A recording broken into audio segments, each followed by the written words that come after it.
Video पार्लरच्या माध्यमातून आकड्यांवर 1 रुपयाला 8 रुपये दर देऊन एक प्रकारे जुगार खेळण्यास प्रवृत्त करणाऱ्या प्रिन्स व्हिडिओ गेम पार्लरवर विशेष पोलीस पथकानं छापा टाकला। त्यातून सुमारे 17 व्हिडिओ गेम मशीन ताब्यात घेण्यात आली, तर दोघांवर जुना राजवाडा पोलिसांनी कारवाई केली।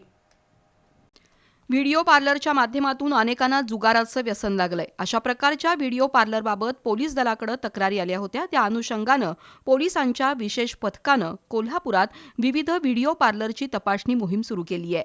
त्याबद्दलचा सुगावा लागताच काही व्हिडिओ पार्लर चालकांनी मंगळवारपासूनच शटर ओढून व्यवसाय बंद ठेवलेत। दरम्यान रंकाळ स्टँडजवळ असलेल्या प्रिन्स व्हिडिओ पार्लरमध्ये अशा पद्धतीनं आकड्यांवर पैसे लावून जुगाराला प्रवृत्त केलं जात असल्याची पोलिसांना माहिती मिळाली। त्यानुसार विशेष पथकानं मंगळवारी रात्री छापा टाकून तुकाराम पाटील आणि संजय घाटोळे या दोघांना ताब्यात घेतलं। त्यांच्याकडून 4,20,000 रुपये किमतीची सुमारे 17 मशीन्स ताब्यात घेतली आहेत।